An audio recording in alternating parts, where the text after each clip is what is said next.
Boa noite, turma. Vou esperar só dar o horário mesmo, falta 3 minutos para a gente começar. Mas aí, se vocês já tiverem alguma dúvida, é um bom momento para a gente conversar e sanar algumas dúvidas antes de começar a aula, tá bom?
Não, mas isso aí é orientação de cada um, né? Vamos lá, pessoal. Tudo bom? Deixa eu falar algumas notícias, né? Avisos. Na próxima aula, próxima terça-feira, é a nossa última prática antes da prova, né? Então, tem que trazer o paciente, a moldagem do modelo inferior.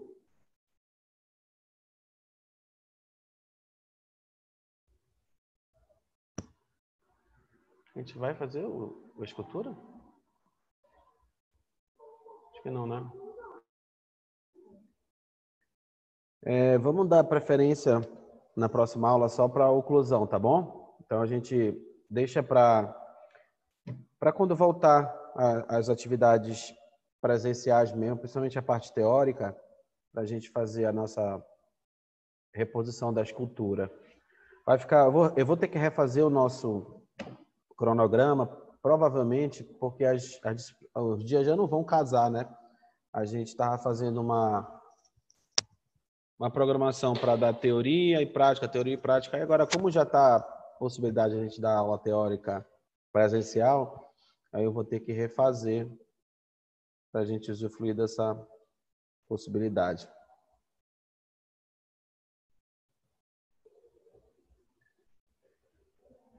Alguém dá um alô aí, só que está escutando normal, só para eu saber, por favor.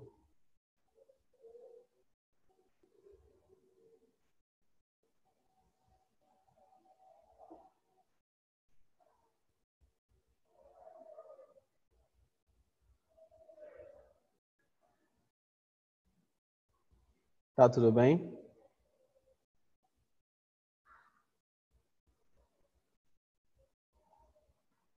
Pelo menos 26.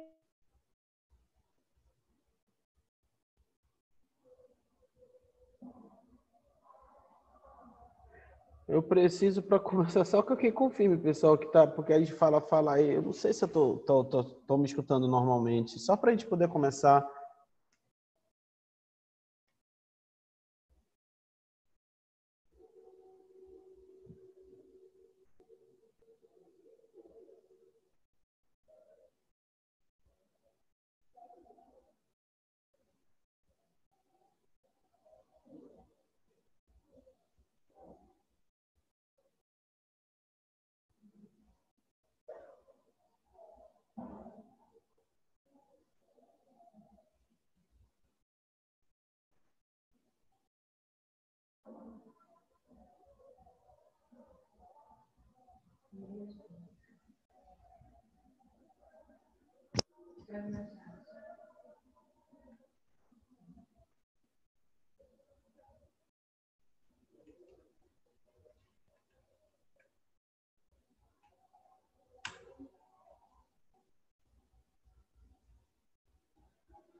Opa, vocês ligaram as câmeras e vão bem.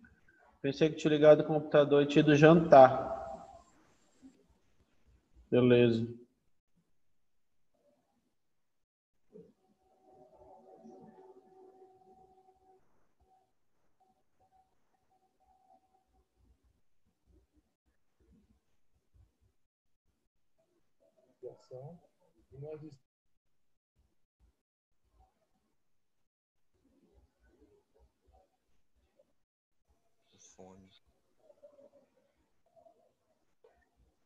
Eu vou começar a projetar, iniciar a aula. Eu peço que, por favor, se não estiverem vendo a projeção, se estiver cortando áudio ou algo do tipo,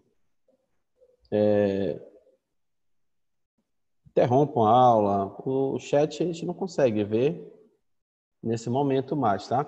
Mas pode interromper a aula, pelo menos para falar que não estou escutando, tá bom?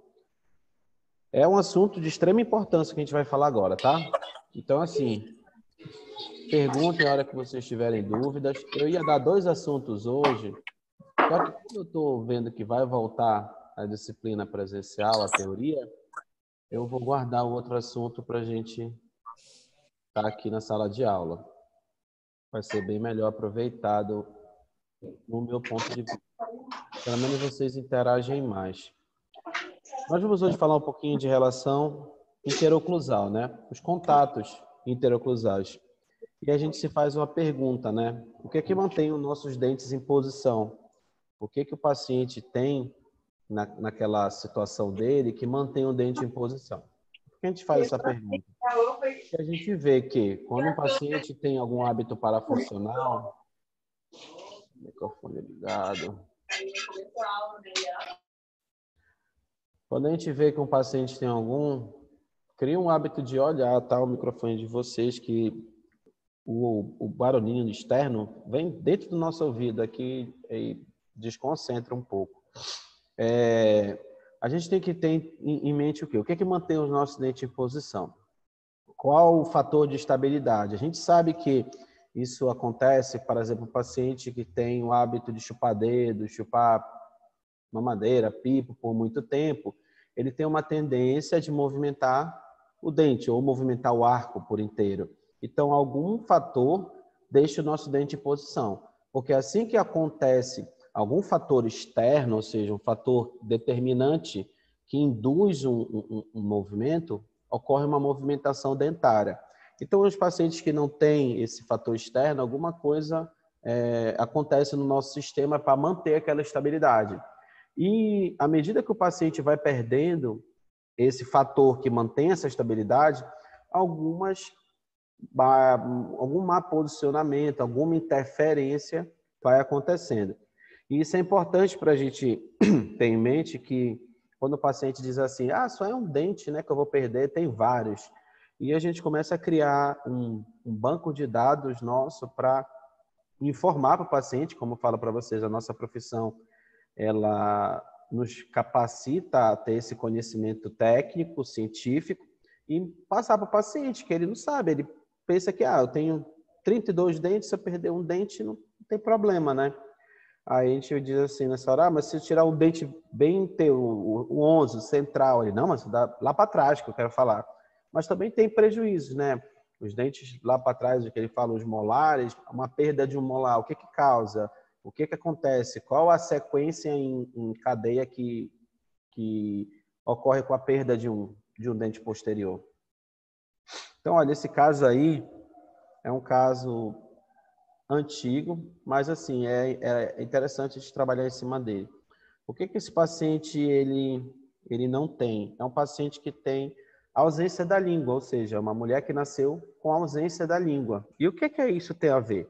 Por exemplo, a língua, ela é um órgão importante para causar um espaçamento, ou seja, uma curvatura do arco inferior e superior, ou seja, ele determina o tamanho, a curvatura, o volume que tem a maxila e, consequentemente, a mandíbula também. Então, essa paciente não tendo a língua, ou seja, a ausência da língua, deixa só uma força comprimindo, que é a força do lábio, né? Do lábio, da bochecha, dos músculos da mastigação. Então, há uma tendência a gerar uma atresia, ou seja, o paciente não se desenvolve. Não há uma desenvoltura desse paciente. Então, é um paciente que com certeza tem uma deficiência de crescimento, tanto na maxila quanto na mandíbula. E esse foi o médico, né, o doutor que tratou, a paciente conseguiu, através de aparelhos, né, mesmo sem a língua, mas através de movimentações ou cirúrgicas, movimentações dentárias, foi feita a reposição. Ou seja, mas o que a gente tem que entender desse caso? A gente tem que entender que os fatores internos também, normais, como uma língua, determina também a posição do dente, ou seja, a posição do arco. Assim como eu falei no início que o paciente que chupa pipo, chupa mamadeira, chupa o dedo, vai promover um crescimento de maneira diferente do convencional, uma ausência de algum órgão, como a língua, também causa algum transtorno ao paciente, tá bom? E a língua, ela tem um fator, às vezes, positivo, como nesse caso aqui. O que vocês podem reparar? Isso aqui é algo comum, acontece com muita criança, ou seja, o dente descido ainda não esfoliou, não houve esfoliação do dente descido, e o dente permanente nasceu, mas lingualizado, né? Ou seja, ele não esfoliou, não houve a perda do dente descido. E o que a gente faz nesses casos aqui? A gente só faz a extração do dente que era para ter esfoliado, ou seja, a gente faz a extração daqui, no caso, do 81, e a própria língua, através dos movimentos normais, não precisa fazer nada, pessoal, não precisa ir para orto, desde que tenha espaço. Então, assim, se a gente remove este dente aqui, ó, e tem espaço mésio, distal, para este 41 ocupar esse espaço, isso é importante, que se não tiver espaço, a língua não vai ter como empurrar. Mas se tiver espaço que determine a colocação do dente 41, a própria língua vai promovendo este nivelamento, ou seja, a língua vai empurrando até que o arco fique nessa determinação, que é provocada pela nossa musculatura ao redor da boca, ou seja, tem um equilíbrio interno através da língua e externo através do lábio, bochecha, os músculos. Então, promove esse equilíbrio, promovendo essa curvatura no arco. Lógico que isto em um paciente considerado normal, uma oclusão normal. Lógico que um paciente como aquele da agora, com ausência da língua, essa normalidade a gente não vai alcançar, tá bom? Então, o que a gente tem que ver de inicial é entender um pouquinho o posicionamento da arcada dentária. Se a gente pudesse traçar uma linha imaginária passando do ápice até a borda incisal, as pontas das cúspides dos molares, a gente visualizaria uma inclinação para mesial na arcada superior e uma inclinação para lingual na arcada inferior. Isso produz uma oclusão estável, o que a gente vai chamar mais adiante de uma norma oclusão. Produz um equilíbrio durante as mastigações, durante os processos de deglutição, para que ocorra um correto posicionamento, uma correta manutenção dos dentes no arco dentário.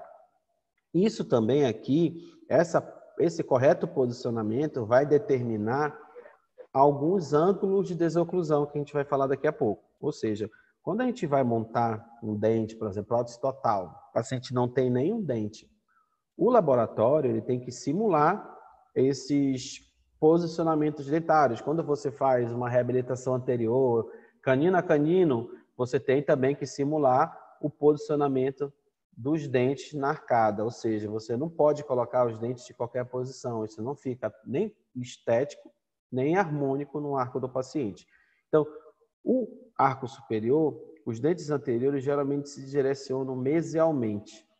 Vou voltar aqui para vocês terem a mesma visão, nesse lado aqui, ó, uma posição mesial, uma posição mesial.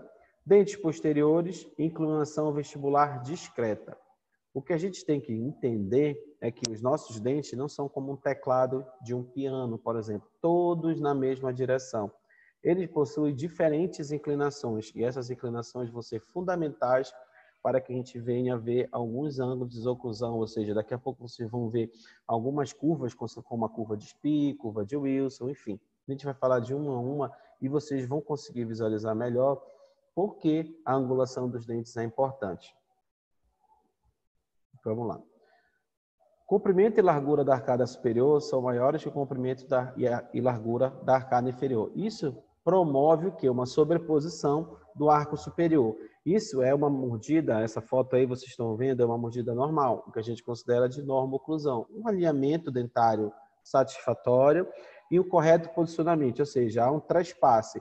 A arcada superior, ela trespassa, ou seja, ela é mais vestibular em relação à arcada inferior. A gente, quando tem alguma inversão, por exemplo, se o arco superior estivesse recobrindo o arco superior, ou seja, o arco inferior recobre o arco superior, a gente tem uma inversão da mordida. E a gente chama isso de mordida cruzada. Vai aparecer umas fotos daqui a pouco, mas é bom a gente trabalhar com a imaginação, que a gente consegue fixar melhor. Então, olha lá, se um paciente, esse lado aqui é o lado direito do paciente, né?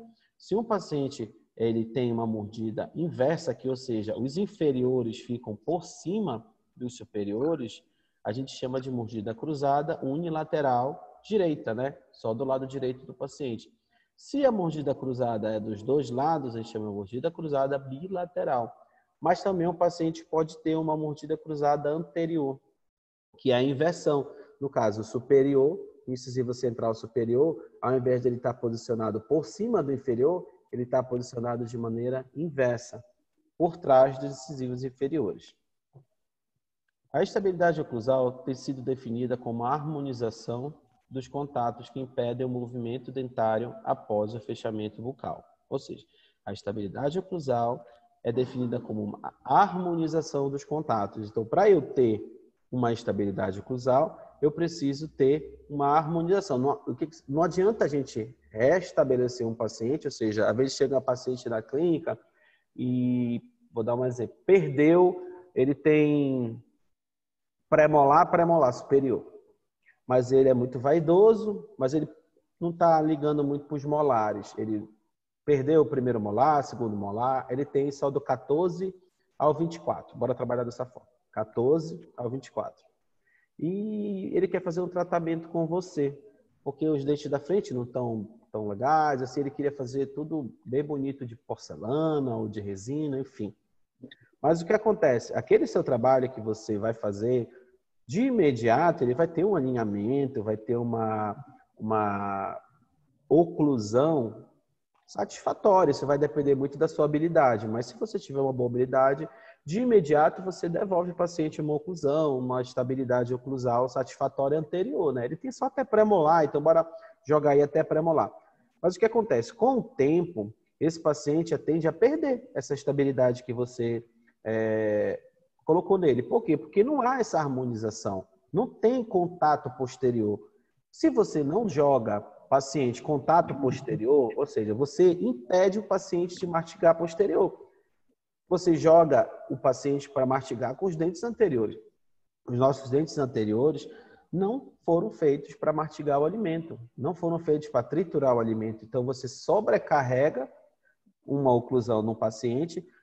Sobrecarregando essa oclusão, você promove tanto desgastes dentários, você pode pôr o seu serviço a perder, ou você pode até causar alguma alteração em termos de ATM no paciente, enfim. Porque aquele paciente que não tinha uma mordida muito boa, você devolveu, né? Colocou os dentes lá todos de porcelana, enfim. E a gente precisa desse contato posterior. Então, se a gente grava assim, olha, eu preciso devolver contato posterior para o meu paciente. Então, o meu paciente, quando chega no meu consultório, ele tem que ter mordida posterior. Por quê? A gente tem que começar a lembrar de algumas teorias. Porque os dentes anteriores, os contatos são leves ou ausentes. Se a gente faz uma reabilitação e deixa o contato anterior com carga oclusal igual a posterior, os dentes anteriores tendem a desgastar. Isso eu vou mostrar também para vocês. A gente trabalha de uma maneira tentando visualizar algo e depois que eu mostro a foto, talvez vocês consigam fechar uma ideia, um raciocínio. Então, quando eu restabeleço uma oclusão de um paciente, eu tenho que pensar sempre muito na bateria posterior, carga mastigatória, oclusão. Bateria anterior, eu tenho que me preocupar mais com o quê? Com guias de desoclusão. A gente viu na aula passada, nossa, que tem uma guia anterior, né? Provocada pelos incisivos centrais, ou seja, essa crista marginal mesial aqui e essa crista marginal mesial formam uma guia de desoclusão no movimento de protrusão. E movimentos de lateralidade, que são os caninos, também promove um movimento de desoclusão. Desobstruído, então, nesse movimento de protrusão e lateralidade, eu tiro carga de posterior, porque eu impeço que o dente esteja tocando. Se por um acaso, eu não consigo ler chat, tá bom, pessoal? Se por um acaso tiver um dente posterior tocando, ou seja, vou fazer um contato anterior, onde é para tocar só os incisivos centrais. Se eu tenho qualquer outro dente tocando, esse dente vai sofrer um desgaste, uma fratura, uma intercorrência, tá bom? Então, eu preciso ter carga posterior. Eu preciso que o meu paciente tenha oclusão, principalmente no posterior. Então, para que eu tenha essa oclusão, eu tenho que também mastigar. Deixa eu ver aqui o negócio, pessoal.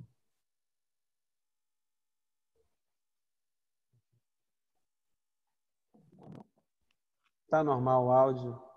Evitem, olha, tem uma coisa assim que é interessante para quando vocês vão sentir na pele um dia essa emoção aqui. A gente, quando está dando aqui a aula desse formato, aparece o chat que está chegando mensagem, está chegando, entendeu? E a gente fica preocupado, será se estão escutando, será se está normal? Porque a gente fala, ninguém fala nada, aí eu estou falando, aí daqui a pouco, pessoal, tem meia hora que a gente não está escutando o senhor, e, entendeu? Então, por favor, vamos tentar manter uma comunicação, tipo assim, tudo bem, professor? Não precisa entrar em detalhe, mas estamos escutando legal, tá bom? Para a gente poder fluir, para não ficar parando, voltando, aí quebra um pouco o raciocínio. Então, a gente precisa entender o que acontece nesse semestre. A gente vê muita coisa que vocês vão usar lá adiante. Mas alguns conceitos básicos a gente vai cobrar aqui. E algumas situações de oclusão, vocês vão aprendendo no decorrer das clínicas. Mas o fato é que qualquer tratamento que você vai fazer num paciente, por mais simples ou mais complexo que seja, a oclusão ela influencia diretamente. Se você faz uma restauração, um dente, por exemplo, bora lá botar o 36. O paciente está como esse aí da foto. Todos os dentes, oclusão legal, mas você faz um dente e deixa alta aquela restauração. Ou faz um dente e deixa baixo, ou seja, sem contato, porque você botou o carboninho, bora trabalhar sem contato, que vai ficar mais fácil de visualizar. Você fez a restauração do dente 36, com resina composta, bem bonita, ficou linda a restauração. Aí você bota o carbono no paciente morder, aí o paciente, e aí, tá alto? Não, não tá alto. Aí, opa, pode ir, garoto. Acabou a consulta de hoje.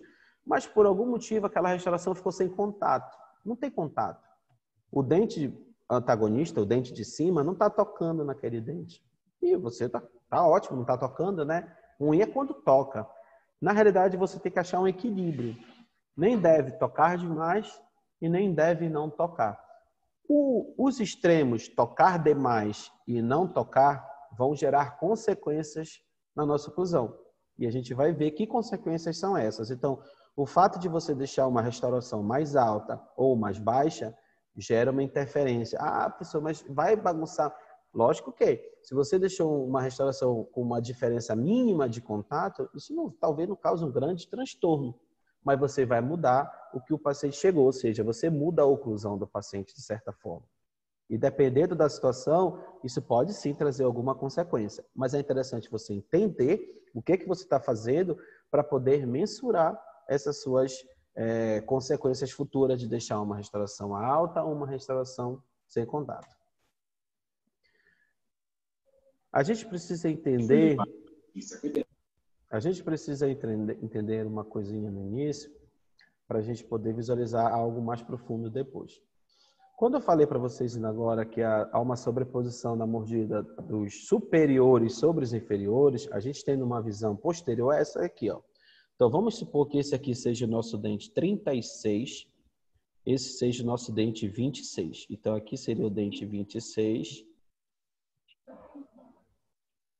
dente 36, dente 16, dente 46. Essa daí é o que a gente considera uma mordida normal. Há uma sobreposição, olha, da cúspide vestibular. Acredito que a maioria de vocês, ou se não a totalidade, seja dessa forma. Os superiores se sobrepõem à cúspide vestibular do inferior. E a gente chama isso de... É um termozinho que a gente dá uma sigla que a gente chama de VIPs, que são as cúspides de contenção cêntrica. Vou escrever aqui. VIPs, ó, vestibular dos inferiores, palatina dos superiores. Vou já explicar o que é isso.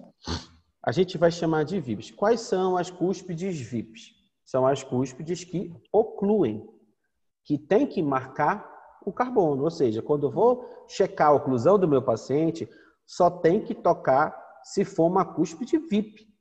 Por quê? Porque a vestibular do inferior, olha a vestibular do inferior, é a letra A, digamos assim, tá vendo? E a palatina do superior, que é a letra A.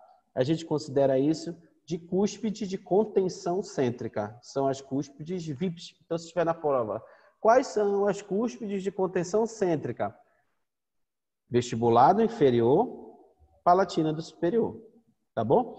Aí tem as cúspides de não contenção cêntrica, que são as opostas. Olha, então, se a palatina do superior é a vestibular do superior. São as cúspides livres. Olha, a gente percebe aqui, olha, que a ponta, a cúspide, ela não toca em nada, entendeu? A ponta dela está livre. Olha a ponta dessa da lingual, está livre. Então, essas cúspides, pessoal, em hipótese nenhuma, numa normalidade, pode ter contato na oclusão, porque são cúspides de não contenção. Cúspides de contenção cêntrica são responsáveis pela manutenção da distância entre a maxila e a mandíbula. São amplas e arredondadas. Então, são essas cúspides que vão determinar o nosso stop, né? A nossa oclusão. Então, se a gente faz uma prótese total e vai estabelecer a nossa dimensão vertical de oclusão do paciente, a gente vai fazer uma chave de oclusão que a gente chama chave de molar, né?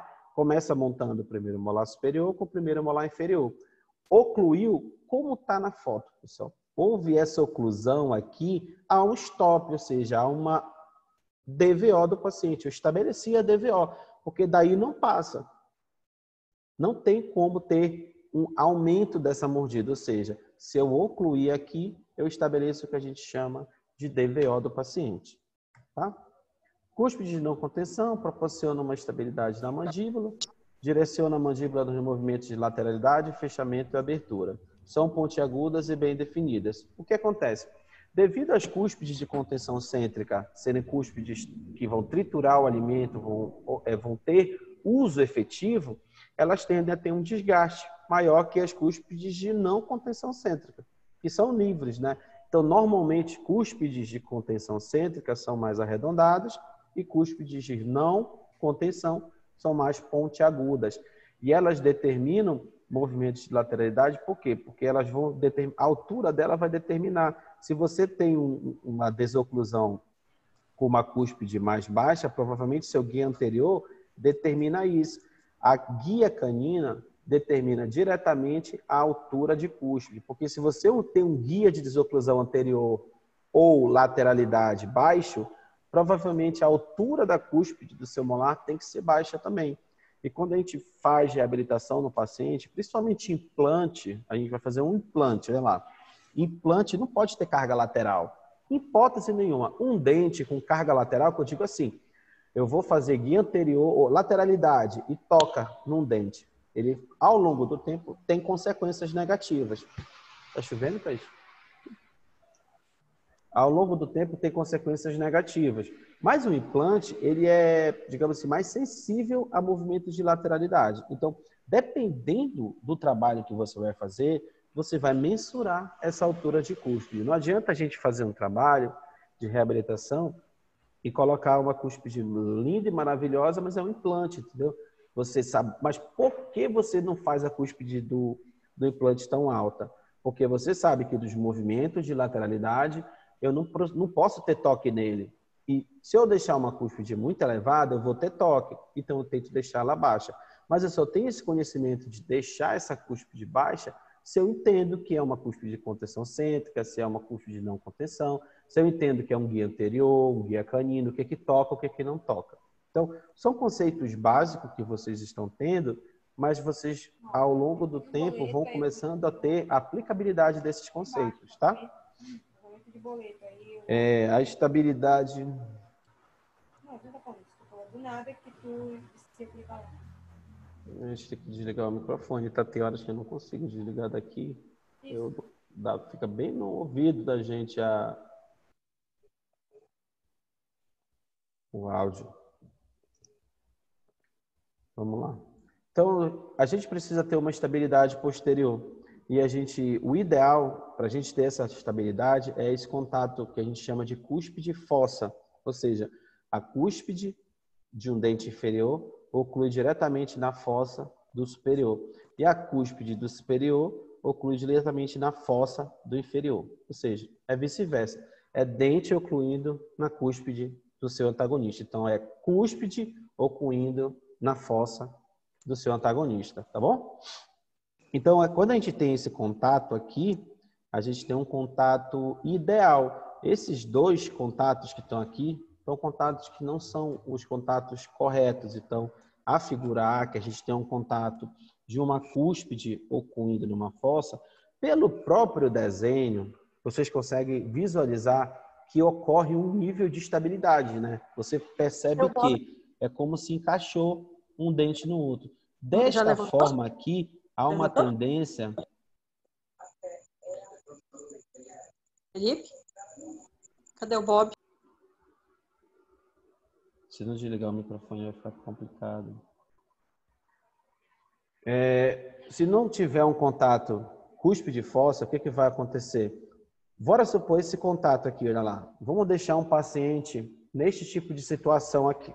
Eu fiz uma restauração, mas eu deixei esse contato aí. O que a gente começa a ver que vai causar?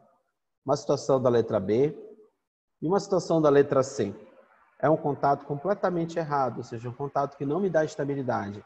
Provavelmente, olha lá, bora visualizar a letra B aqui.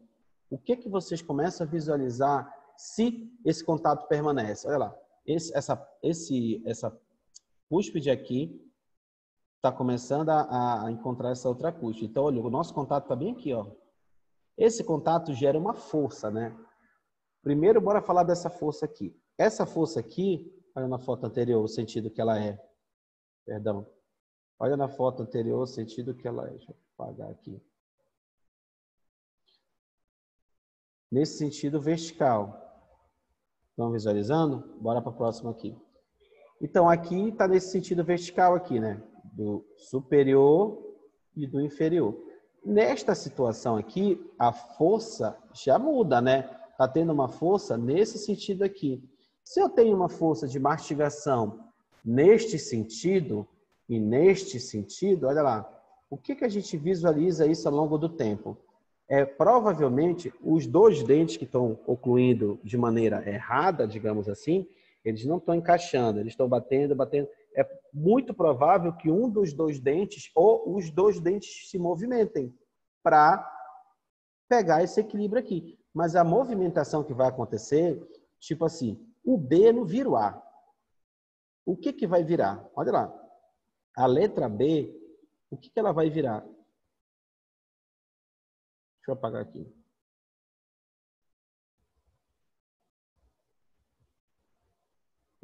Com este contato aqui, a força nesse sentido oblíquo, esse dente aqui ele tende a movimentar, ele tende a vir para cá, olha. Então, o nosso dente vai fazer este movimento aqui para que ele fique harmônico, mas ele vai ter uma movimentação dentária. Ele vai movimentar para onde?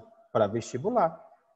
Aqui é a vestibular do paciente, então ele vai movimentar para ter esse contato aí. Então, é um contato que a gente tem que dar estabilidade, porque senão o próprio organismo vai procurar. Por quê? Como esse dente aqui está sem estabilidade, além da força que está tendo nesse sentido, quem é que está bem aqui desse figurinha, empurrando esse dente para lá? A língua, né, pessoal? Não o pré-molar inferior. Então, só em a língua estar aí, ela já causa um empurrão. Se não tem uma estabilidade, o dente procura a estabilidade. Tudo bem? O que a gente busca numa reabilitação é o que vocês estão lendo aí. É uma oclusão bilateral mutuamente protegida. E a gente vai ver o que é isso, tá bom?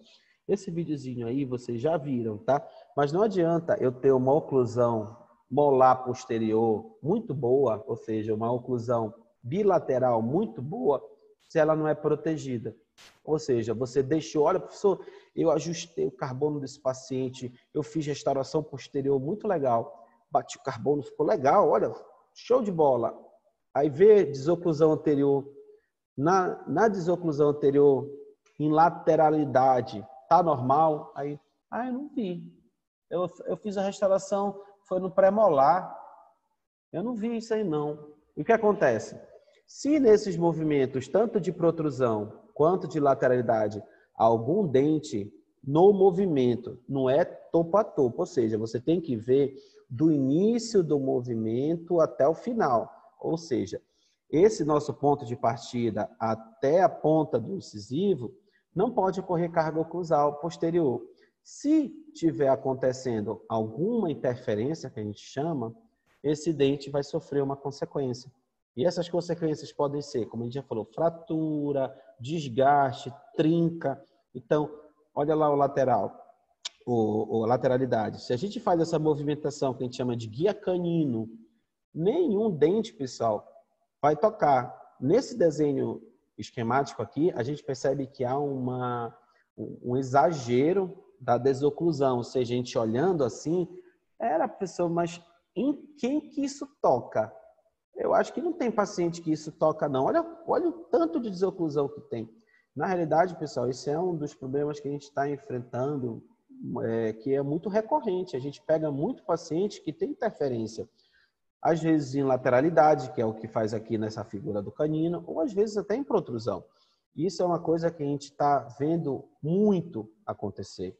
Então é uma coisa que a gente deve se preocupar. Se a gente consegue entender, se a gente consegue determinar o que o paciente tem, a gente consegue manter tanto o nosso tratamento ou evitar consequências futuras. Fatores que determinam o posicionamento... Eita. Vou fechar aqui que abriu um negócio.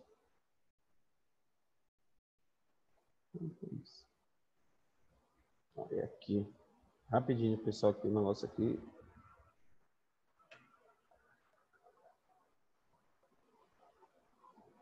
Acho que foi. Agora. Fatores que determinam o posicionamento horizontal e vertical dos dentes.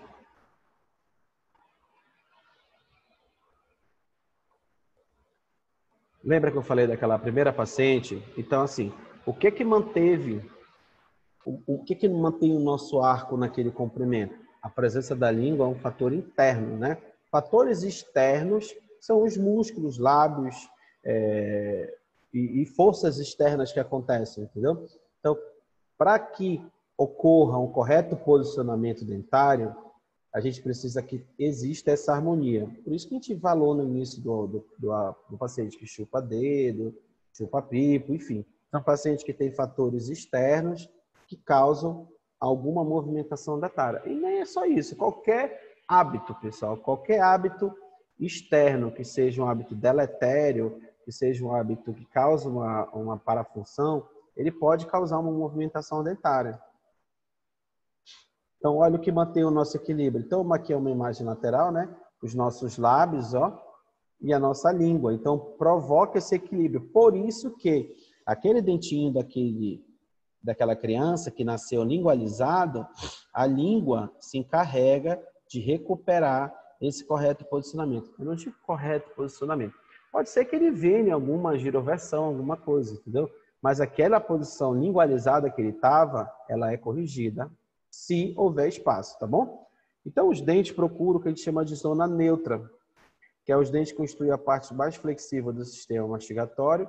À medida que os dentes erupcionam na cavidade oral, eles são guiados em uma zona específica de neutralidade, que determina a posição horizontal de cada dente narcado.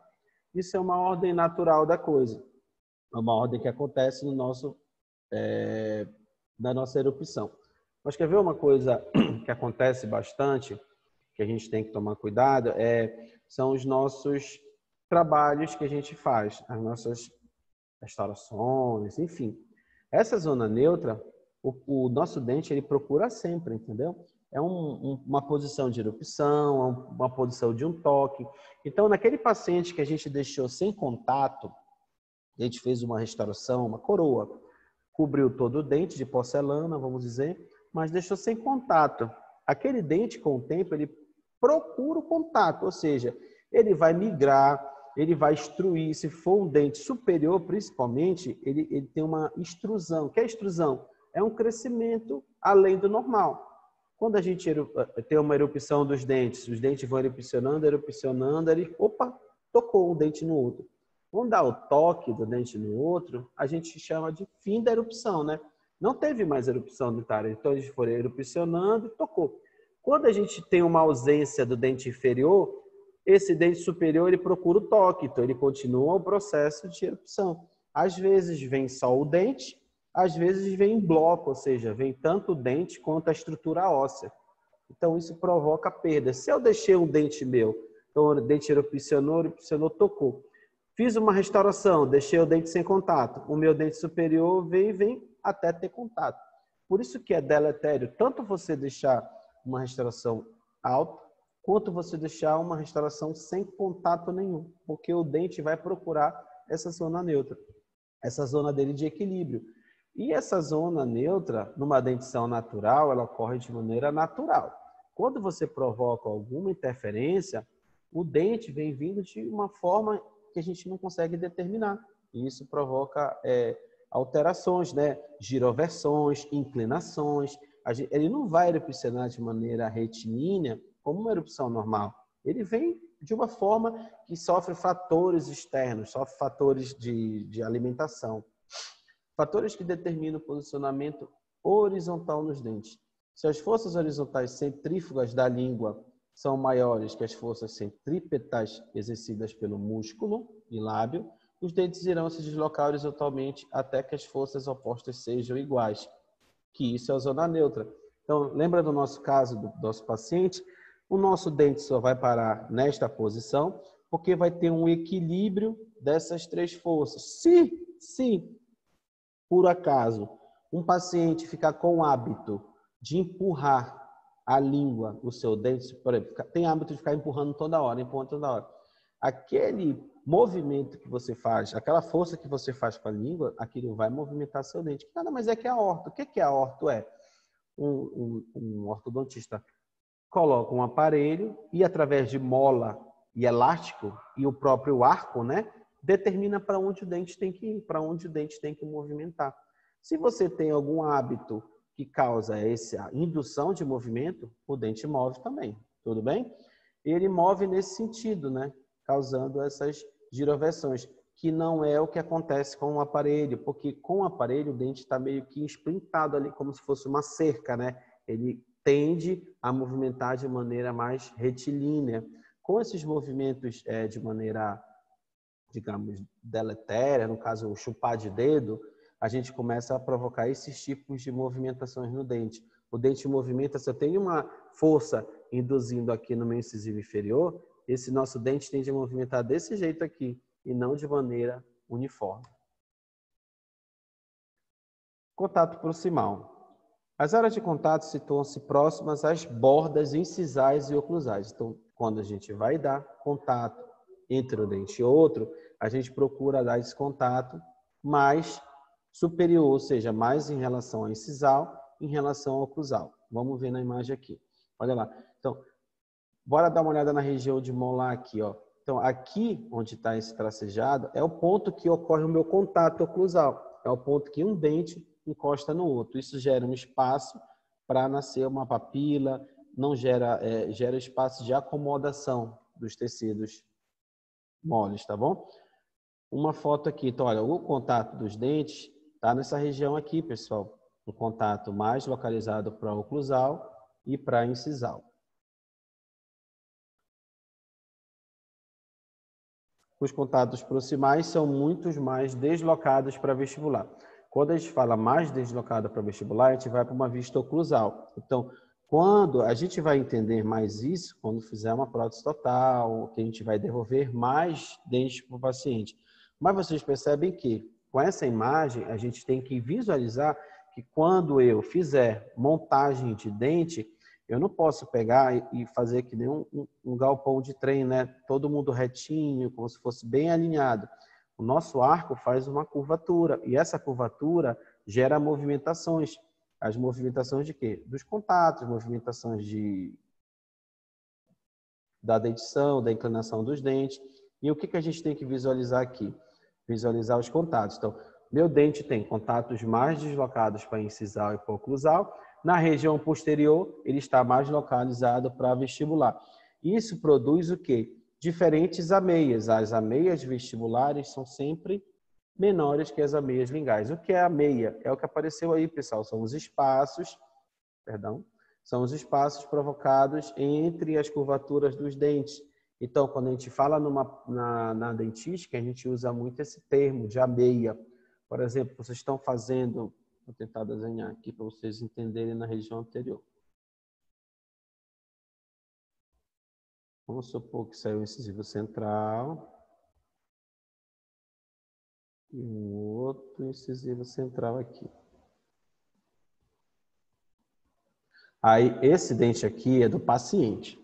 É um dente natural. E esse dente você fez uma faceta. Aí eu falei assim, olha, você não completou bem aqui o ângulo mésio incisal, ou seja, ficou uma meia muito aberta, olha, tá vendo? Aí a gente disse, olha, fecha a meia, você tem que fechar essa meia. Ou então isso vem um trabalho do laboratório, vem dessa forma aí. Olha, eu quero que tu feche um pouquinho as ameias, porque aqui tá bem visível que um tá diferente do outro. Mas vamos supor que esse dente aqui fosse igual a esse e a meia ficasse mais ou menos assim, ó. E a gente chega, olha, tá bonito o dente, a cor, a forma, mas as ameias estão muito abertas. O que é ameias? É esse contato dentário que provoca esse triângulo imaginário aí, tá bom? Isso tem tanto na região anterior quanto na região posterior. Em dentes isolados, pode-se evidenciar as áreas de contato por facetas ocasionadas pelo atrito durante a mastigação. Então, o que é que acontece? Lembra que eu falei assim, que a gente precisa de um equilíbrio. A gente precisa que o nosso sistema esteja equilibrado. Se o nosso sistema não estiver equilibrado, vai acontecer algo que o nosso sistema vai acusar uma falha, digamos assim. O nosso sistema ele acusa, de alguma forma, o dente ou a gengiva ou os dois vão te dizer que alguma coisa ali está de errado. O paciente está aí. Então a gente lembra assim, olha, onde é o contato do incisivo central superior? Lembra do primeiro, acho que o primeiro ou segundo slide que eu mostrei lá? Olha, o paciente tem que deixar contatos suaves na região anterior. E mesmo assim, o incisivo central toca no inferior em algum lugar. Não é qualquer lugar, ele toca em algum lugar. Só que nesse paciente aqui, não sei se vocês estão conseguindo ver bem, ó, tem tipo o que a gente chama de faceta de desgaste. Olha, desgastou aqui de uma maneira diferente de um desgaste por idade, diferente assim, ó. Eu digo assim, a gente vê que aqui tem uma borda desgastada, mas a gente vê aqui que é mais da idade, do dente vai envelhecendo, ele vai desgastando mesmo. E aqui tem um desgaste que a gente chama mais agressivo. E a gente pede para o paciente fechar a boca. Olha, quando ele fecha a boca, a gente vê assim, olha, não é uma oclusão muito estável, tem uma oclusão boa, relativamente boa. E o que a gente percebe? Olha, quando a gente checa com carbono a oclusão, a gente vê uma zona de marcação de carbono nessa região aqui. Ou seja, o nosso dente, uma oclusão normal, esse contato aí não era para existir. Mas como é que eu sei que ele não era para existir? Porque assim, olha, tá, a força que está esse carbono aqui tá igual, né? Tá, mas ó, tem um contato aqui que não é para existir. Se não é para existir, é um contato que está causando uma interferência no paciente, está causando uma zona de desgaste no paciente. Então, este contato, ou seja, esse caso aqui foi uma restauração que foi feita. Restauração que foi feita e deixou ela em contato. Então, foi um contato que nem pareceu tão grande assim, mas ao longo do tempo, aquele contato vai promover um desgaste, porque esse contato não era para existir. Então, preciso saber quais são os contatos normais que eu devo buscar em uma reabilitação, em uma restauração, enfim. A gente tem que ter isso em mente. No início é um pouco complexo, assim, a gente olha e a gente acha que não vai entender. Só que tem pontos de gatilho, que a gente chama assim, tem pontos que a gente parte dali e consegue caminhar, consegue visualizar. Então, daqui a algum tempo, o paciente vai abrir a boca e tu vais mentalmente ver onde é que toca cada dente, tá bom? Fatores que podem alterar a estabilidade. Ausência de ponto de contato proximal. Onde é localizado o ponto de contato proximal entre os dentes, né? É um ponto de contato localizado mais no terço oclusal ou no terço incisal dos dentes anteriores. E se eu não tiver? Eu tenho um paciente que não tem esse toque, ou seja, é um paciente que tem...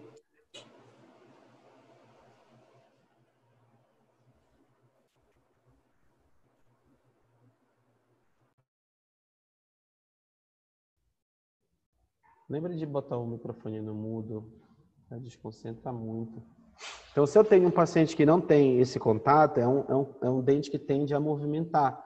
Tanto ocorre giroversões, então vai depender muito da oclusão do paciente. Então, olha lá, a perda de um contato posterior, esse paciente, lembra do paciente que eu falei assim, olha, poxa, só um dente atrás não vai fazer falta. Só que a ausência de um dente, ela pode causar uma bagunça mais generalizada nos outros dentes. Então, eu preciso passar para o meu paciente que a perda do dente 36 gera uma giroversão dos dentes posteriores, eles tendem a tendem a preencher esse espaço e, principalmente, uma extrusão do superior. Então, olha lá, um efeito cascata. Além de causar essa imagem que já te gera um desconforto, digamos assim, imagina quando um paciente desse fizer movimentos de protrusão e lateralidade. Então, protrusão, o que é? A mandíbula projetada para frente. Olha essa cúspide que está bem aqui. E olha essa cúspide que está bem aqui. Há um sério, olhando assim, a gente visualiza aqui, no movimento de protrusão, vai ter um contato cúspide-cúspide. Isso vai gerar o quê? Desgaste, fratura, trinca, enfim. Então, a ausência de um único dente gera um evento em cadeia. Desce dente, movimenta dente, pode girar, enfim, uma série de fatores. Eis aí o nosso paciente da foto anterior. Perdeu um dente e, no caso aqui, foi um pré-molar, e o molar tende a ocupar esse espaço, então promove uma inclinação. Com essa inclinação, como aqui está bem perto, olha lá, lógico que nesta foto aqui, o espaço foi bem maior, né? Nessa foto aqui, como está o espaço mais reduzido, o que vai acontecer aí? A gente vai ter, talvez, não tanto uma extrusão do superior, porque aqui o superior só extruiu porque tem um bom espaço para ele descer. Se ele não tivesse espaço, esse volume maior, o que acontecia? Ele descia um pouco menos. Mas nesse caso aqui, o de cima às vezes nem movimenta, fica quietinho ali. Mas começa a promover uma impactação alimentar. Vocês estão tendo aula já de diagnóstico e daqui a pouco vocês já vão se familiarizar muito com radiografia e já vão avaliar que quando ocorre essa radiopacidade aqui, é uma estrutura óssea, estrutura dentária, esse dente foi tratado canal, mas aqui a gente já consegue ver uma radiolucidez. O que seria isso? Seria perda de estrutura óssea. Então, neste lugar aqui, a gente vai ter o que a gente chama de bolsa. Por quê? Uma bolsa é o quê? É uma gengiva que não tem estrutura óssea por baixo. É uma gengiva que não tem osso por baixo. E ela fica ali como se fosse uma bolsa, um reservatório para micro-organismos, para resíduos alimentares. Então, uma simples ausência de um dente gera efeitos em cascata. E a gente tem que saber para explicar para o nosso paciente. Se a gente faz uma restauração, vamos supor, 2 molares, e eu tenho que restabelecer ponto de contato, vamos supor que a cárie do meu paciente estava aqui e a cárie do meu paciente estava aqui. Então, toda essa região aqui foi perdida pela cárie e eu vou ter que devolver. E eu faço a restauração. Mas a minha habilidade não estava muito boa e eu não dei ponto de contato, ficou um espaço, ficou o que a gente chama de diastema. O que vai acontecer? Primeiro vai acontecer uma impactação alimentar. É o primeiro relato do paciente. Ele vai chegar para você, pô, doutor, até a restauração ficou bonita, mas assim, eu não posso comer nada que fica engatado comida, fica horrível. Com o tempo, essa impactação alimentar, se não removida, pode provocar alguma cárie, enfim, alguma coisa do tipo. Mas olha lá, uma impactação alimentar constante, uma pressão constante nessa região, o que vai fazer com essa estrutura óssea que está bem aqui, ó, na borda do nosso alvéolo aqui? É uma estrutura óssea muito delicada. Então, é uma estrutura óssea que, com uma impactação alimentar, com uma pressão dos alimentos, ela tende a reabsorver. E lembra daquela foto que chegou ainda agora? Olha, isso aqui foi provocado uma reabsorção óssea. Então, é uma perda de estrutura óssea provocada por uma impactação alimentar ao longo do tempo. Então, a gente precisa, sim, devolver esse ponto de contato. Fatores que podem alterar a estabilidade: falta de contato oclusal e perda de elemento dentário. Então, eu já dei alguns exemplos para vocês que são ausências de contato, aquela restauração que ficou um pouco sem tocar no dente, e a perda de um elemento dentário.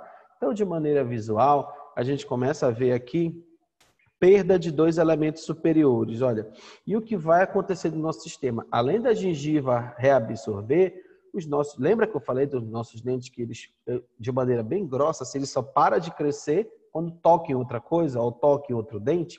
Então, a ausência desse contato vai fazer com que o dente procure uma estabilidade. Então, ele vai completar o crescimento dele. Mas olha que interessante aqui. Esse dente aqui, ele apareceu a raiz. E esse outro aqui não apareceu. O que isso me disse? Que esse dente aqui movimentou sozinho e esse dente aqui, ele puxou a gengiva, digamos assim. Ele foi um movimento que a gente chama de movimento em bloco.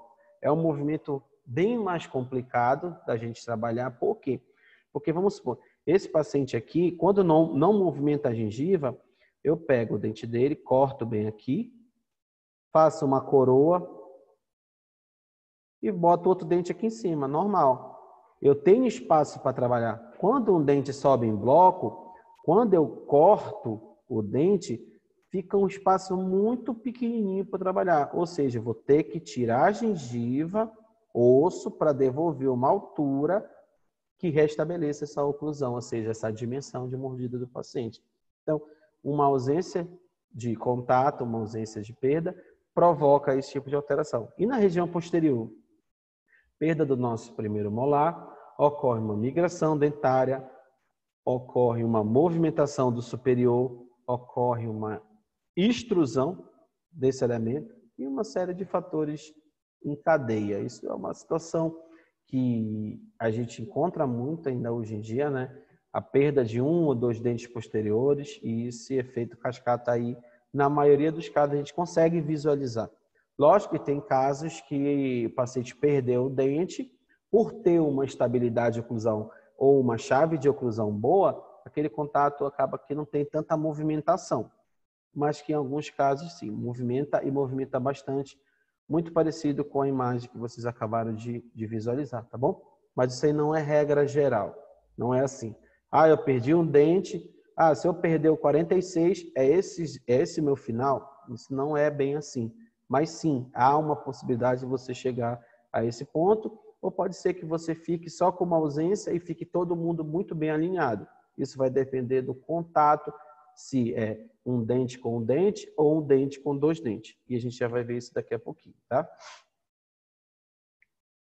Os nossos traspasses, tá? Então, nós temos dois tipos de traspasses. Traspasse horizontal e traspasse vertical.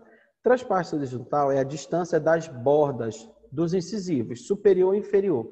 É um traspasse que, por exemplo, tem paciente que tem um traspasse horizontal acentuado, que a gente chama de overjet, tá bom? Essa distância. São pacientes que, de maneira assim, é o paciente dentuço, que é um dente superior mais projetado para vestibular, que daqui a pouquinho a gente vai ver que é um paciente classe 2.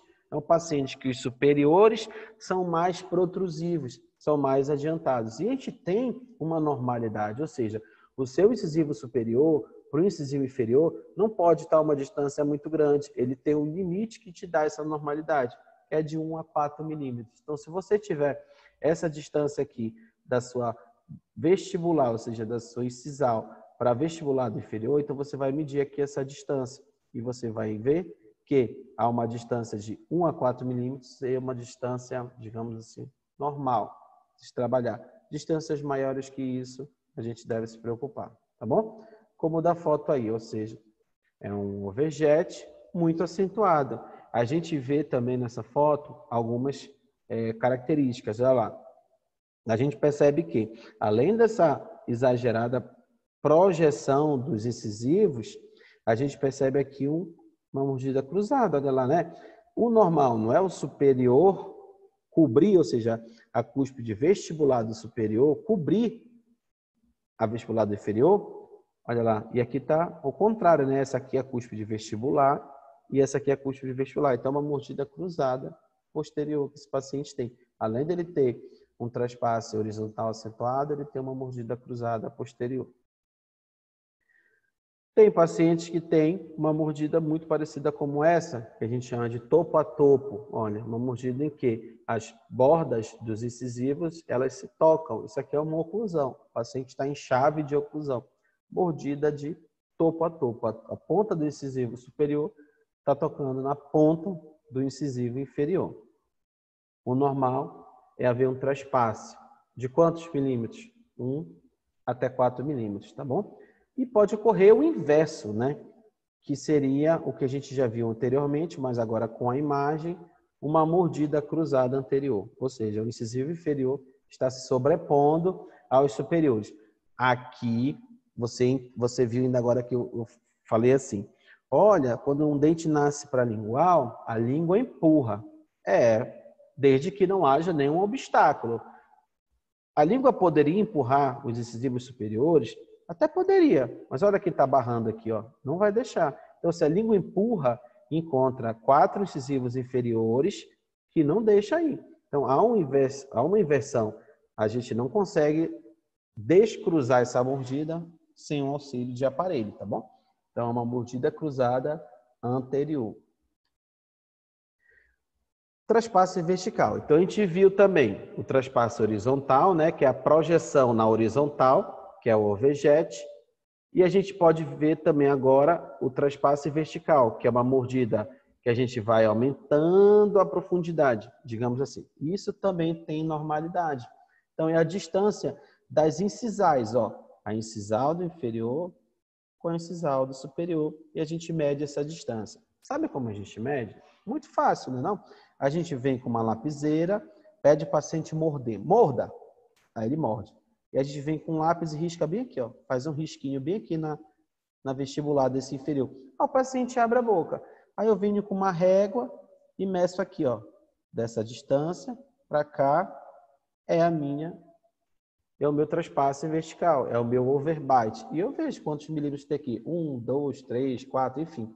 Então, se o paciente tiver até 4, é um overbite normal. Mas, pela foto, a gente já visualiza que o paciente tem um overbite que a gente chama de acentuado, né? Um overbite com uma projeção bem maior que os nossos 4 milímetros, tá?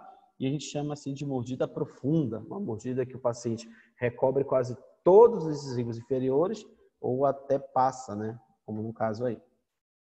Neste outro caso aqui, a gente chama o quê? De mordida aberta. O paciente não tem traspasse horizontal nem vertical. Ele tem o que a gente chama de mordida aberta. Um paciente é uma classificação para esse tipo de mordida. Mordida aberta anterior. Posicionamento dental entre arcadas. Então, lembrem assim, para a gente ter uma oclusão estável, uma oclusão boa, a gente precisa ter um contato dentário estável, um contato dentário ideal. E esse contato dentário a gente chama de dente dos dentes. O que a gente tem que ter em mente é o quê? Que um dente superior tem que tocar em 2 dentes antagonistas. Ou seja, se é um dente superior que tem um toque, a gente toca, tem 2 dentes inferiores. Tem um microfone ligado. Eu até consigo botar no mudo, mas eu não consigo botar no mudo e falar, tá bom? Eu paro de falar. Então, posicionamento dente dos dentes. A gente tem que ter em mente isso. É o que sempre a gente vai procurar. É a nossa estabilidade. Um dente toca em 2 dentes antagonistas. Sempre procura esse contato. Um dente toca em 2 dentes. Esses tipos de contatos aí são contatos que a gente procura no nosso paciente. Ou seja, a gente vai fazer uma restauração, uma reabilitação. São contatos que a gente procura ver no nosso paciente. Olha lá. Essa daqui é o dente superior e este nosso aqui é o dente inferior. Então, lembra dos traspassos? Ou seja, essa ponta de cúspide aqui, olha onde ela oclui aqui. A crista marginal mesial. Então, qual é a minha chave de oclusão? O que eu vejo quando eu vou tentar achar uma oclusão estável do paciente? Eu olho a cúspide mésio vestibular do molar inferior. Porque eu sei qual é a cúspide mésio vestibular. Cúspide mésio vestibular do primeiro molar inferior. Ela oclui ontem. Ela oclui onde? Na crista marginal distal do premolar e na crista marginal mesial do molar superior. Então, se eu estou realizando uma restauração nesses 2 dentes aqui, na mesial e na distal, olha, eu estou fazendo esse ponto de contato. Além de eu ter uma estabilidade de contato, ou seja, eu tenho que dar contato, eu tenho que saber onde toca, qual dente que toca, eu tenho que tocar. Aí que vem o caso, olha lá. Se nessa restauração aí eu acabo eliminando os contatos, essa chave de oclusão vai sumir esses 2 contatos. E o que vai acontecer com esse dente? Esse dente está batendo só aqui, ó. Então, essa carga mastigatória vai ficar, mas eu tirei esse contato, porque eu tirei tanta resina que eu perdi esse contato desse paciente. Então, é provável que esse dente promova o quê? Uma inclinação, né? Essa parte aqui vai ter contato, e se ele não tiver um bom contato na proximal, esse dente ele promove uma inclinação no sentido distal. A raiz vai fazer essa inclinação para aliviar ou para procurar, no caso, esse contato. Essa inclinação só vai parar quando essa cúspide encontrar esses 2 contatos. Ou se tiver um bom contato proximal. Então, por isso que eu falei, nem sempre uma ausência de contato, nem sempre uma perda de alimento dentário vai causar um desequilíbrio oclusal. Vai causar? Vai. Quando? Quando eu não tiver uma chave de oclusão satisfatória, uma chave de oclusão significativa. Então, aí uma foto de um posicionamento, a gente está vendo um bom alinhamento. Então, um dente está tocando em 2 dentes, é o que a gente chama de oclusão ideal. Dente, 2 dentes, tá bom? Um dente, 2 dentes. Então, cada dente na arcada, ou seja, eu estou vendo aí, por exemplo, o dente 14 toca nos 2 premolares inferiores e o dente 44 toca no canino e toca no primeiro premolar superior. Então, cada dente toca em 2 dentes do arco oposto. Essa é a nossa chave de oclusão ideal, porque a gente garante uma estabilidade no arco, garante uma correta distribuição mastigatória, uma distribuição de carga oclusal. E tudo isso, esses contatos na proximal, contatos oclusais, inclinações do dente, tudo isso a gente tem que buscar. É muita coisa, a gente vê muita coisa mesmo na oclusão, mas é o que a gente chama de base. Você está vendo só a base, você não está fazendo, eu não estou falando de tratamento nenhum, mas eu estou falando tudo que tu tem que buscar num tratamento. Quais são os pontos cruciais que tu tens que buscar num tratamento? Te falei de ponto de contato, a meia, te falei de contato interoclusal e a gente vai falar mais detalhado de cada um deles no decorrer das aulas. Quando for a hora dele ser falado, ele vai ser falado de maneira mais profunda, tá bom? Mas aquelas curvaturas que a gente viu no início, e a gente vai falar um pouquinho da curva de Wilson e curva de Spee. São 2 curvas muito simples de se entender. Talvez seja difícil de fazer no paciente, mas de entender eu acredito que seja bem fácil. Então, os nossos dentes, como eu falei para vocês, não são como o teclado de um piano. Eles não são retos, eles possuem curvaturas e inclinações. Então, a gente precisa respeitar essas inclinações. Se a gente vê e respeita, a gente consegue ter uma desoclusão, a gente consegue ter um balanço dessa oclusão. Então, a gente vê o que é a curva de Spee. É uma curva que vem dos anteriores para a região posterior, ou seja, da borda do meu canino. Alguns autores consideram como canino inferior e alguns autores consideram como incisivo inferior. Então, ou da ponta do meu incisivo ou da ponta do meu canino para a região posterior, existe uma curvatura, não é reto. E a gente chama isso de curva de Spee, no sentido lateral da pessoa. Se a gente vê no sentido frontal, a gente vai ver essa outra curvatura aqui, que a gente chama de curvatura de Wilson, que é uma curva que passa como se fosse uma curva passando em todas as pontas das cúspides dos dentes. Se eu passar uma linha unindo todas as pontas das cúspides, ele tem que realizar essa curva chamada curva de Wilson, que nada mais é que uma curva para me gerar uma desoclusão. Se eu não respeito essa curva de Spee e curva de Wilson no paciente, é um paciente que, em movimentações protrusivas ou lateralidade, pode ser que ele ocorra um contato prematuro, cúspide, enfim, porque eu não respeitei. Porque essas 2 curvaturas nada mais são que curvaturas que promovem uma desoclusão do paciente. Então, eu preciso entender para poder reproduzir. Então, o que é a curva de Spee e o que é a curva de Wilson? Vamos lá. Curva de Spee é uma curva imaginária que une o vértice da cúspide do canino às cúspides vestibulares dos pré-molares e molares. Então, vocês podem ler em livros que possam falar que vem até o incisivo central inferior. Outros autores já caracterizam como os caninos, como o início da curva. Mas nada mais é que uma curvatura que passa da região anteroposterior, promovendo essa curva de oclusão no paciente, chamada de curva de Spee. Olha lá, a curva imaginária que une o vértice da cúspide do canino e a cúspide vestibular de todos os molares e molares. O que a gente vê nessa figura aqui? Nessa figura nada mais é que é essa e o paciente desocluiu, né? Abriu a boca. E se a gente pudesse ficar aqui dentro, olha lá, se a gente pudesse ficar aqui dentro, se eu olhasse para baixo, eu veria a curva de um jeito, né? Eu veria uma curva côncava. E se eu olhasse para cima, eu veria uma curva convexa, não é não? Então, a gente precisa ter uma curvatura convexa no superior e uma curvatura côncava no inferior, se eu estiver olhando daqui de dentro, tá bom? É isso que vocês têm que entender, que as curvaturas elas se encaixam. Então, é uma curvatura côncava na região inferior e convexa na região superior.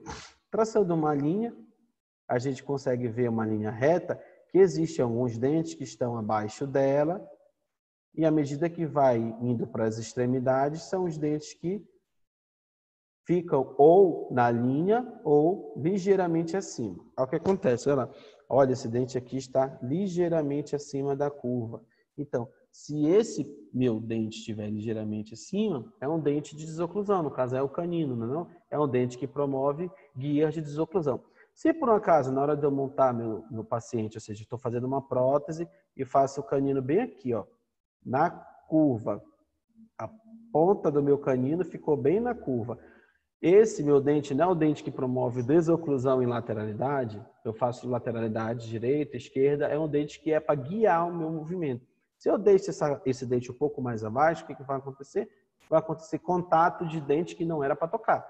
Se esse dente toca que não era para tocar, esse dente que tocou vai ter algum prejuízo para ele, tá bom?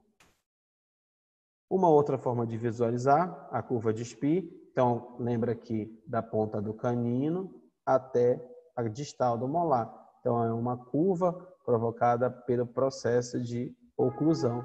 É uma curva normal. É o que a gente busca na nossa reabilitação, tá bom?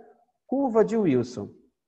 Curva anatômica no plano frontal, sentido vestíbulo lingual, passando pelas cúspides vestibulares e linguais dos dentes posteriores de ambos os lados.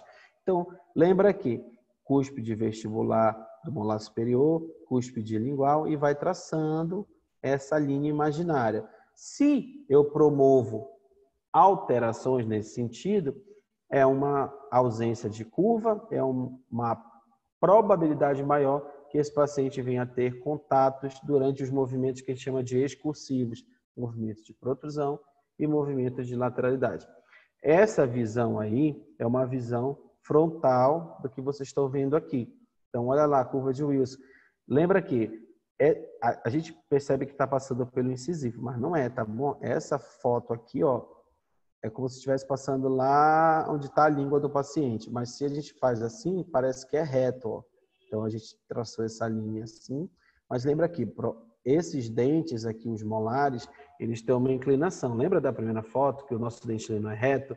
Ele possui essa inclinação paralingual justamente para poder fazer essa curva de Wilson. Então, como é que eu faço essa curva de Wilson? Eu vou colocar 2 molares inferiores aqui.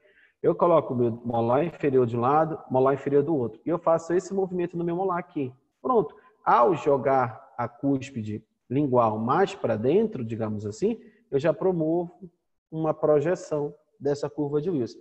E agora é só eu ajustar com a minha chave de oclusão dos superiores, tá?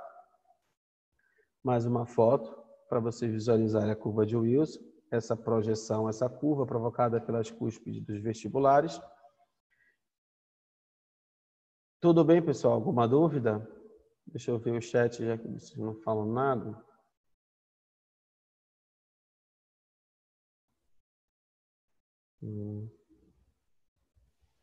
Tudo bem. Beleza pura. Vamos voltar aqui. A gente precisa, por exemplo, o paciente vai usar aparelho, vai fazer uma cirurgia ortognática, enfim. E a gente precisa entender o que é o normal, ou seja, qual é a mordida normal e quais são as mordidas que são não anormais, mas que sejam fora dessa normalidade. Então, a gente classifica isso como chave de oclusão. E Engel, quem classificou isso foi Engel. E olha lá, 1899. Ele classificou as diferentes chaves de oclusão que nós temos até hoje. Então, quando a gente vai fazer algum tratamento, é uma forma da gente verificar que tipo de oclusão tem um paciente. A gente usa a classificação de Engel, classe 1, classe 2 e classe 3. Assim como vocês vão ver também na dentística, uma outra classificação, 1, 2, 3, 4, 5. Na oclusão, a gente chama de classificação de Engel. Então, esse paciente tem qual classe de Engel? Classe 1, classe 2, classe 3, enfim, a gente vai ver um pouquinho de cada aí. De maneira bem geral, a gente vai entender dessa forma aqui. Tem algumas variações, tá bom? Mas bora primeiro entender de uma maneira geral, para depois variar. De maneira geral, classe 1, a gente vai chamar de normo-oclusão. É uma mordida onde os incisivos superiores estão bem alinhados com os inferiores. Quando ocorre uma projeção, ou seja, o paciente é dentuço, o dente superior é bem protrusivo, é bem projetado para vestibular, a gente chama isso de classe 2. Então, o paciente que tem o dente da frente bem projetado, a gente chama aquele paciente de classe 2. E o paciente que tem a mandíbula bem projetada, então, por exemplo, se você vê, tem pessoas famosas, né, que tem a mandíbula, às vezes não é só o dente, às vezes é o dente que movimenta. Só que às vezes, lembra que eu falei de bloco? Às vezes a mandíbula do paciente é muito pronunciada, é mais projetada para o anterior. E esse paciente tem os incisivos inferiores mais projetados. Então, a gente chama aqui, nesse caso, é uma classificação classe 3.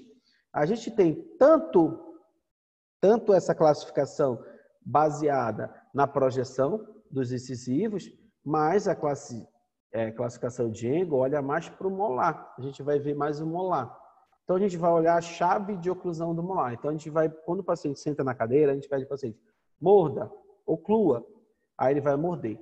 E aí você vai ver os dois molares dele. Primeiro molar superior e primeiro molar inferior. E a gente vai ver essa classificação aqui, ó. O que seria a classe 1? Qual é essa cúspide aqui, ó? Cúspide, tapa mesial, né? Mésio, vestibular do primeiro molar superior, oclui no sulco mesial. Então, se o paciente tiver essa chave de oclusão, olha, a cúspide mésio vestibular oclui no sulco. A gente chama esse paciente de classe 1. Se, olha lá, a cúspide mesial vestibular está anterior, a gente vê até que... Deixa eu ver mais aqui, pessoal, rapidinho.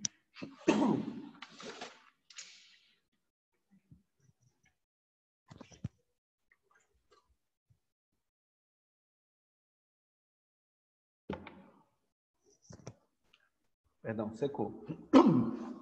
Se a gente vê que uma cúspide vestibular está anteriorizada a esse sulco, e nada mais é que, olha lá, bora para a foto aqui. Então, aqui, esse dente está mais anteriorizado, a gente chama de uma consequência em bloco, né? Se o molar está mais projetado, o pré-molar está mais, o dente incisivo central está mais, e assim por diante. E a gente chama isso de classe 2, ou seja, a cúspide mésio vestibular do molar superior está mesialmente localizada ao sulco mesial do molar inferior.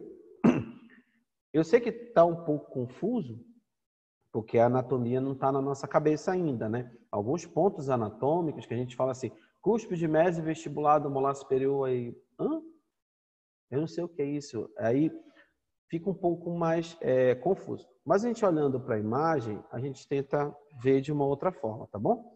Então, olha lá, cúspide mésio vestibular, cúspide disto vestibular. Cúspide mésio vestibular, aí tem no molar inferior tem uma mediana e uma distal. Então, a cúspide mésio vestibular oclui no sulco. O que é o sulco? Olha, é a união entre duas cúspides, vira uma linhazinha, que é o nosso sulco. Então, quando a ponta da cúspide oclui no sulco, classe 1. Quando ela oclui mesialmente, classe 2. Quando ela oclui distalmente, classe 3. Numa visão de molar. E a gente pode ter essas classificações tanto na região anterior quanto na região posterior. Na classe de Engel, classificação de Engel, a gente olha mais essa classificação da região de molares e caninos, tá bom? E a gente está vendo essa normo-oclusão na região de molar, que é a cúspide mésio vestibular do primeiro molar superior, alinha-se com o sulco mésio vestibular do primeiro molar inferior. Essa é a nossa chave de classe 1, que a gente chama de normo-oclusão. Então, quando chegar um paciente, a gente vai avaliar. Esse paciente é classe 1, 2 ou 3. Aí você vai lá para a região de molar. Tendo molar, chave de oclusão, a gente faz essa classificação, tá? Quando a cúspide localiza-se mais adiante, ou seja, quando esse paciente, essa ponta dessa cúspide localiza-se mais adiante, a gente tem o que a gente chama de classe 2, tá bom? Mas a cúspide, aqui no caso só a variação, a cúspide mésio vestibular do primeiro molar inferior vai ocluir na crista marginal distal do pré-superior e na crista marginal mesial do molar superior. Eu acredito que quando vocês estiverem vendo ou revendo alguma aula de anatomia dos molares, pode ser que fique um pouco mais visível. Bora trabalhar com a normalidade, a classe 1. Então, a cúspide mesovestibular oclui no sulco. Então, projeção visual do molar, projeção visual dos anteriores. Quando ocorre essa projeção, essa incidência da mesovestibular com o sulco mesial, a gente chama de classe 1 e a gente vai chamar de normoclusão. É uma oclusão normal, digamos assim. Tá bom? Mais uma imagem. Isso aqui que a gente tem que tomar cuidado, pessoal, é o quê?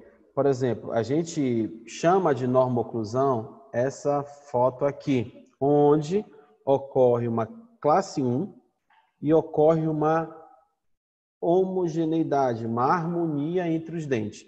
Quando a gente perde essa harmonia, ou seja, a gente olhou para o molar do paciente, está em chave de oclusão, olhou para os demais dentes, estão simétricos, estão em harmonia, a gente chama de normoclusão.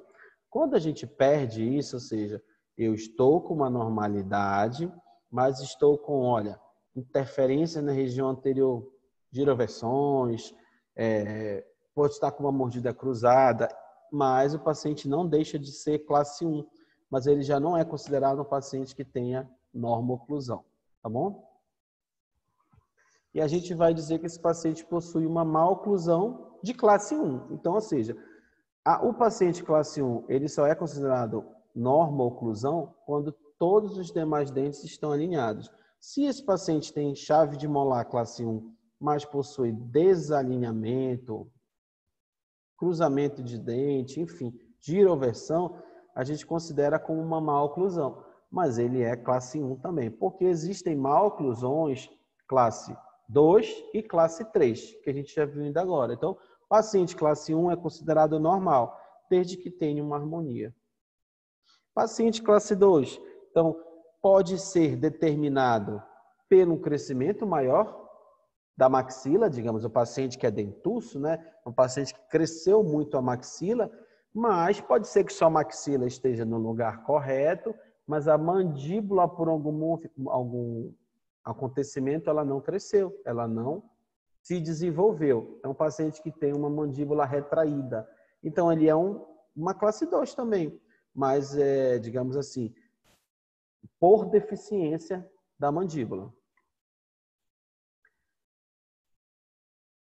Uma projeção do molar, então, olha, a cúspide mesovestibular, que era para estar incidido aqui nessa região, onde está incidindo. Então, o molar superior está mesializado, o incisivo também. Então, tanto o molar quanto o incisivo estão projetados para vestibular, classificando que é uma classe 2. Mas, olha lá, se eu olho um paciente classe 2 e olho para a região anterior e vejo esse traspasse horizontal, que a gente chama de, lembra que a gente chama de traspasse horizontal ou vegete acentuado, a gente chama de classe 2, divisão 1, que são esses casos. A gente vê uma chave de oclusão de molar e vê uma protrusão anterior. Tanto o molar quanto o incisivo estão projetados nessas imagens aí. Mas, quando eu vejo isso daqui, olha, a gente olha para a chave de oclusão e vejo que está projetado. Essas duas linhas vermelhas eram para estar uma em cima da outra, mas ó, mesializou o molar superior. Mas eu olho para a anterior do paciente, olha, o overjet, o overbite dele, ou seja, os traspasses vertical e horizontal, aparentemente estão normais. Só que na maioria desses casos, o traspasse vertical ele acaba sendo acentuado. O que é esse paciente? É esse paciente aqui, pessoal, olha, que precisava fazer uma orto, por exemplo, bora botar aí. Paciente que precisava fazer uma orto, mas aí, na realidade, o ortodontista, o que ele fez? Aqui atrás, como estava alinhado, ele deixou assim, e ele pegou esse cílio central e só jogou para lingual, ó. Jogou para lingual e virou esse nosso paciente aqui, que é um paciente que a gente chama assim, um paciente classe 2, divisão 2, é um paciente classe 2 compensado. É um paciente classe 2 que os anteriores estão compensados, dando uma falsa impressão, digamos assim, de uma normalidade. Então, se a gente olha no incisivo central dele, estão bem alinhados, mas a gente vê aqui a nossa chave de oclusão molar e verifica que é uma classificação tipo 2. Então, normo-oclusão classe 1, mal-oclusão classe 1, classe 2, divisão 1, os dentes anteriores são projetados. Classe 2, divisão 2, os dentes anteriores compensam. A gente viu uma compensação de ovejete, principalmente. São esses pacientes aí que o movimento, ou o aparelho, ou o próprio crescimento do paciente fez. Isso não quer dizer que só o aparelho causou isso. Às vezes é uma compensação do próprio organismo, tá bom? Classe 3 já é o nosso inverso, né, não? Na realidade, o quê? Ou a gente pode ter duas formas também, né? Assim como na classe 2, a gente pode ter, na classe 2 é a projeção do superior, mas a gente pode ter o não desenvolvimento do inferior. Na classe 3 é só o oposto, mas ocorre das duas formas também. Na classe 3, o que é? É um crescimento maior da mandíbula, a pessoa que tem a projeção mandibular, ou uma atresia da maxila, por exemplo. Se eu tenho uma maxila que não se desenvolveu muito, a minha mandíbula está normal, mas aparentemente ela parece que está protrusiva, porque a maxila que se não desenvolveu. Mas, de via de regra, é uma inversão. Os incisivos inferiores estão à frente dos superiores. Olhando na chave de molar, onde era para estar coincidindo, ocorre uma anteriorização do nosso sistema inferior, ou seja, o meu sulco central era para estar bem aqui. Ele movimentou em sentido mesial. Ok? Paciente que tem a mandíbula mais projetada no sentido anterior em relação à maxila. Isso não quer dizer que ela é maior ou menor. Ela está projetada por cima, entendeu? Dependendo do paciente. De uma visão bem resumida, a gente vê aí classificação classe 1, classificação classe 2, com a primeira divisão, que são os dentes projetados para vestibular. Classe 2, segunda divisão, que é o paciente compensado, ou seja, ocorre uma classe 2 e o paciente é compensado, ou fisiologicamente, ou por aparelho, trazendo o incisivo para uma posição de normalidade, digamos assim. Que a gente, olhando, percebe que há uma compensação, que não tem uma harmonização como uma classe 1 normal. Mesmo não olhando para a molar, a gente vê que não é uma oclusão considerada ideal. Em um paciente, tá bom? Então, olha lá. Cúspide mésio vestibular do molar superior, ocluindo no sulco. O sulco está bem aqui, olha. E a gente começa a tentar entender que classe é essa daí.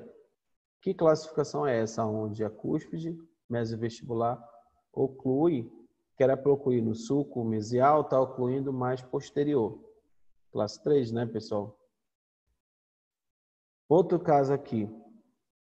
Cúspide mésio vestibular está ocluindo a frente, né? Olha, aqui já é o inverso. Aqui, ó. Aqui está atrás, o superior está atrás, agora o superior está à frente do sulco. A gente chama isso de classe 2. E o nosso mordida ideal, onde ocorre a coincidência, né? Da cúspide mésio vestibular com o sulco mesial, classificando o paciente com classe 1.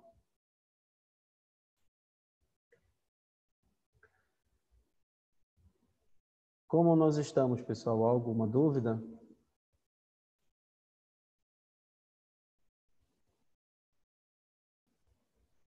É uma aula que normalmente gera muitas perguntas.